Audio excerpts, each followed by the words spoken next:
Bismillahirrahmanirrahim. Assalamualaikum warahmatullahi wabarakatuh. Hari ini kita lanjut materi kita masih tentang iman kepada kitab-kitab Allah. Sekarang kita masuk ke C, kitab-kitab Allah yang wajib diimani. 1. Kitab Zabur. Zabur adalah kitab suci yang diturunkan pada Nabi Daud alaihissalam untuk dijadikan petunjuk dan bimbingan baginya dan umatnya.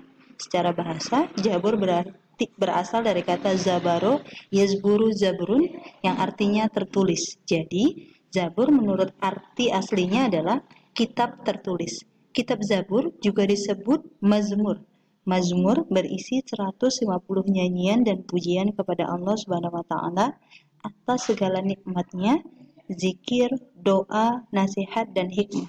Firman Allah dalam Quran Al-Qaf ayat 108. Nah, ini ibu minta ayatnya kalian tulis di buku catatan kalian cari ayatnya. Nah, kita masuk yang pertama adalah kitab Zabur. Kitab Zabur adalah kitab suci yang diturunkan kepada Nabi Daud alaihissalam.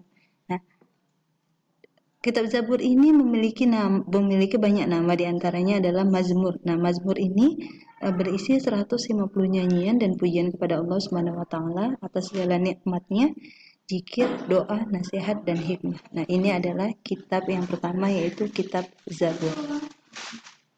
2. Kitab Taurat. Taurat dalam bahasa Ibrani adalah Torah. Taurat adalah kitab yang diturunkan oleh Allah Subhanahu wa taala kepada Nabi Musa alaihissalam untuk dijadikan petunjuk dan bimbingan baginya dan bagi umatnya. Allah berfirman dalam Quran surah Al-Isra ayat 2. Ini sekali lagi ayatnya ibu minta kalian cari di buku catatan kalian, dipindahkan catatannya ya nak ya. Kemudian isi utama dalam kitab Taurat adalah 10 perintah atau the 10 commandments yang berisi asas-asas keyakinan akidah dan asas-asas kebaktian atau syariat. Nah, kitab Taurat ini kitab suci yang Allah turunkan kepada Nabi Musa. Pada intinya, kitab Taurat ini berisi 10 perintah Allah kepada Nabi Musa dan umatnya.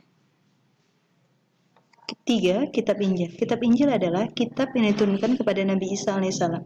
Kitab ini pada intinya berisikan ajaran kepada umat Nabi Isa alaihissalam untuk menjauhi kerakusan dan ketamakan duniawi. Hal ini bermaksud untuk meluruskan pandangan orang-orang Yahudi yang bersifat materialistis atau mementingkan kehidupan dunia.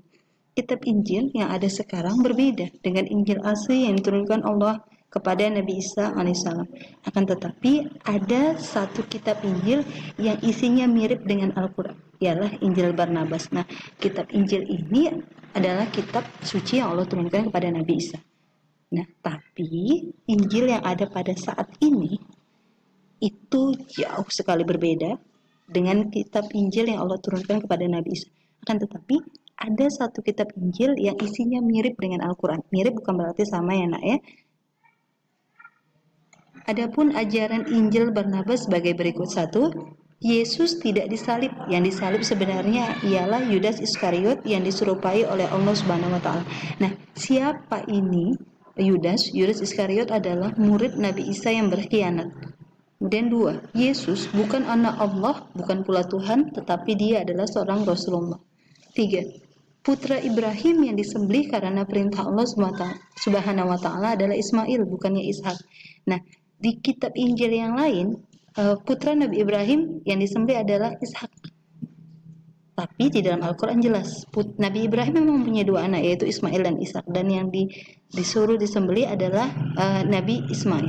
4. Juru selamat atau Ratu Asil atau Al-Masih yang dinantikan bukannya Yesus, akan tetapi Muhammad Sallallahu Alaihi Wasallam, Nabi dan Rasul akhir zaman.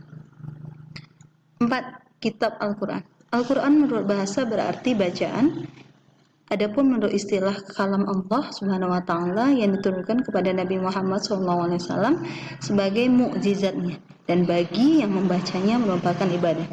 Perlu dipahami, tidak semua firman Allah yang diturunkan kepada Nabi Muhammad adalah Al-Quran, karena ada juga yang disebut hadis qudsi. Nah, kita masuk ke kitab suci kita yaitu Al-Quran. Al-Quran adalah firman Allah yang Allah turunkan kepada Nabi Muhammad SAW melalui perantara malaikat Jibril. Nah, ini di sini Ibu tulis tidak semua firman Allah yang turun kepada Nabi Muhammad adalah Al-Quran. Ada juga yang disebut dengan hadis qudsi. A. Isi pokok kandungan Al-Quran. 1. Tauhid, yaitu mengesahkan Allah. Tauhid ini merupakan isi terpenting di kandungan Al-Quran. 2. Ibadah, yaitu semua perbuatan yang bertujuan untuk mencapai ridho Allah Subhanahu wa Ta'ala. 3. Janji dan ancaman, yaitu janji pahala bagi manusia yang berbuat kebajikan dan ancaman berupa siksa bagi orang-orang yang berbuat kejahatan. 4. Hukum-hukum dan peraturan yang mengatur kehidupan manusia baik untuk kepentingan hidup di dunia maupun di akhirat. 5. Kisah dan riwayat orang-orang terdahulu baik mengenai orang-orang yang taat maupun ingkar untuk menjadi iktibar dan suri teladan bagi umat setelahnya. B. Kelebihan dan keistimewaan Al-Quran. 1. Al-Quran terpelihara kemurnian dan keutuhannya. 2. Membacanya bernilai ibadah. 3. Penyempurna kitab-kitab sebelumnya. 4. Keindahan bahasa dan redaksinya tidak tertandingi. 5. Al-Quran sebagai obat penawar hati. C. Nama-nama lain Al-Quran. Al-Quran mempunyai nama yang cukup banyak. Di antaranya adalah 1. Alkitab, terdapat di Quran surah Al-Baqarah ayat 2. 2. Al-Furqan, pembeda, terdapat di Quran surah Al-Furqan ayat 1. 3. Az-Zikir, peringatan, terdapat dalam Quran surah Al-Hizb ayat 7. 4. Al-Huda, petunjuk, terdapat dalam Quran surah Al-Baqarah ayat 185. 5. An-Nur, cahaya, terdapat dalam Quran surah An-Nur ayat 40. 6. Al-Bayyinah, keterangan, terdapat dalam Quran surah Al-Bayyinah ayat 1.